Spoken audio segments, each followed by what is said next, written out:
I first created a mask out of a piece of paper and cut out 3 or more shapes from that piece of paper, and what you see in front of you is a scan of that white piece of paper with a black piece of paper behind it to create enough contrast between the shapes. I then opened it up in Photoshop, and I need to make an adjustment to it to make it more high contrast. So the white is very, very white, and the black is a solid black. In order to do this, there are several ways really, but the way that I did this was go to Image Adjustments Levels, and with the Levels dialog box I was able to create strong contrast. I'll go back to the original and I'll show you that. So Image Adjustment Levels. This shows all of the pixel information from black to white. So we have 256 different pixels there. I want to make all the white or light pixels white, and I want to make all the dark pixels black. So you can see this represents all of the dark pixels, all of the light pixels, with very little in between. Next, I want to make sure my image size is correct. So if I go to image size, you can see it should be 8 by 10, and whatever resolution you set the scanner at, around 300 is fine. You can make adjustments to this, of course, in this dialog as well. And if you needed to crop the image, if you use the cropping tool, you can select 8 by 10 or 4 by 5 as the ratio, and then as you use the cropping tool, it'll always keep it in those dimensions, whether it's horizontal or vertical. Since I've already cropped it, I won't need to do that. What I will do is select all of what's here, and I'm going to copy that. And for those of you that are unfamiliar with Photoshop, every function or most functions has a keyboard shortcut. So this is Command C, select is Command A. So I could have easily done that off screen with just my keyboard.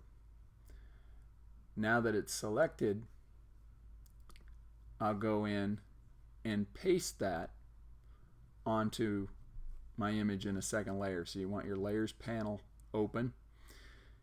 Here's what this image is. I've already cropped this. If we go to image size, I've already cropped this. It's 8 by 10. I made the resolution exactly the same as the scan, 240 pixels per inch, so that when I paste it, it comes in the exact size.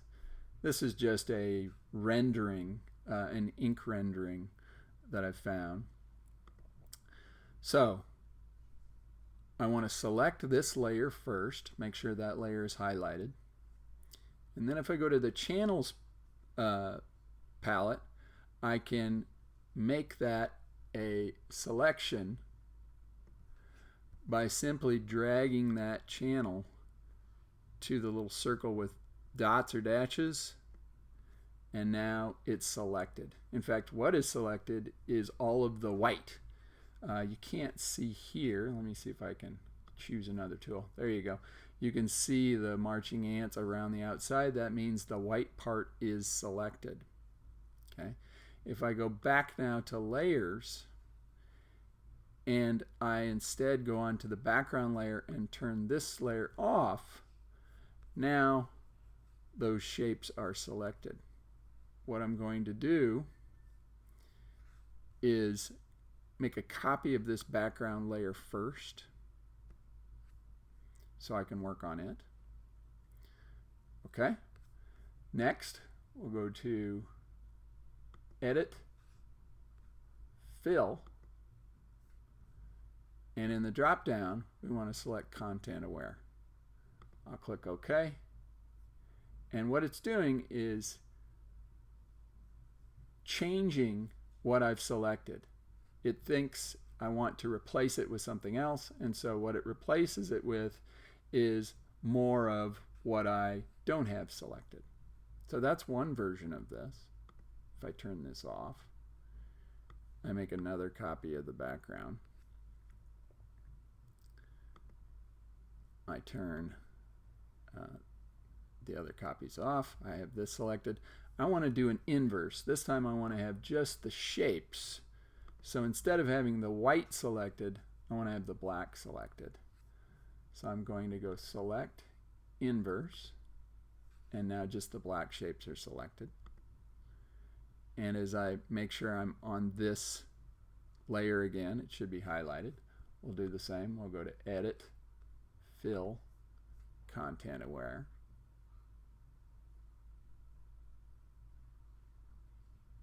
And now it's altered those shapes. Okay, so I have really two versions here that I could choose from to then continue to change it however I like. I can continue to edit this, remove parts, etc. Or even just print this out and start to redraw by tracing over what I want. Right? This has made some unusual and surprising kind of alterations. Let's try another image. This time I've got a cropped section of an old comic book cover, leaving kind of remnants of that old comic book cover evident. Here is the pasted version of the mask. Again, I'll go to Channels, and this time the image is not a grayscale image, it's an RGB image. Okay, we can make it grayscale. It probably doesn't matter that much unless you know, your computer's running really slow. This will make it a smaller file size. If I go to grayscale, I don't want to flatten things, and we'll get rid of all the color. We don't need the color. Now it's a grayscale image. You can see nothing's changed. It looks pretty much the same, with, of course, variations in the tans of the paper. That really doesn't matter for what we're doing. So if we go here, again, select that channel. Whoops, I selected this channel, and you can see why this one was turned on even though this one was highlighted. So I want to go select, deselect. This time I'll make sure this one is on. I'll go to Channels. I'll make a selection. I'll go to Layers. I'll turn this layer off. I'll make sure I'm on this layer, and in fact, just so that I can do this more than once, I'm going to make a copy of it. I'm on the copy of the image. We'll go to Edit, Fill, say OK. We'll see what happens. Really strange. Okay, let's make another copy of this.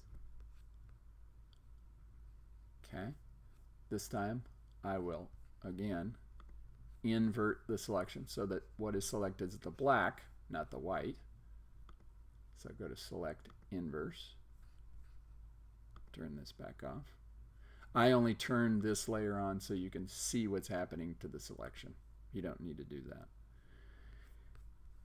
Go back to Edit, Fill, Content Aware.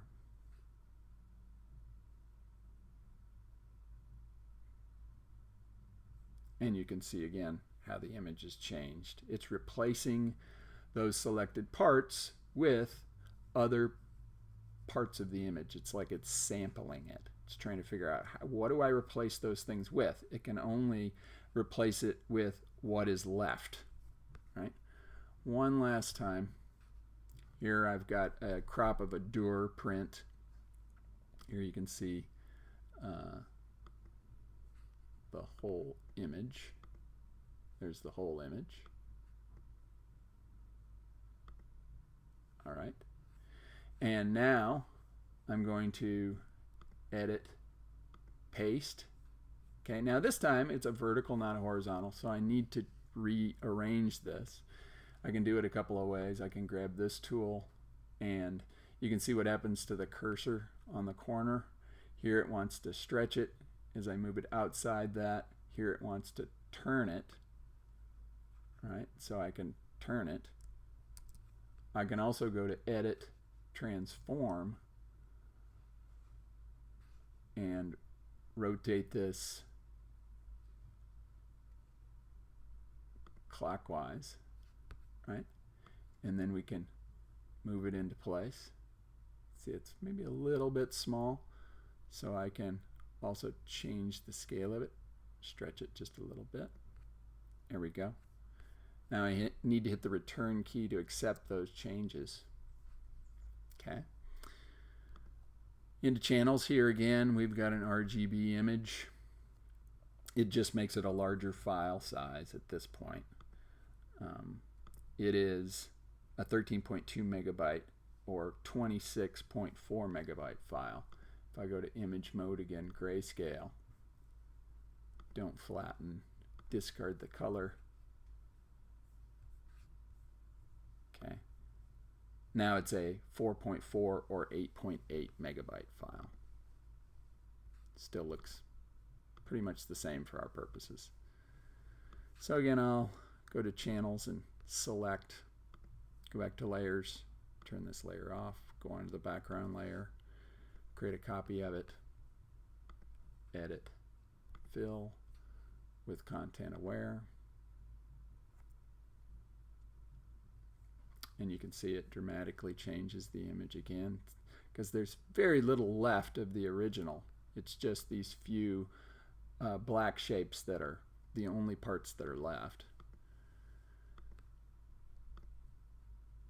So as I go back to the original layer, I'll make another copy of it. I will select, invert my selection, and go to edit, fill, and we'll see what happens.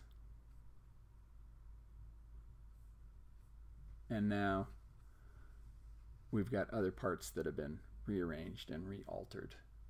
So again, this is just the beginning. You can continue to edit, change, alter to make a finalized image. This is just one step in adding an element that is a bit out of your control and something that you have to react to and alter.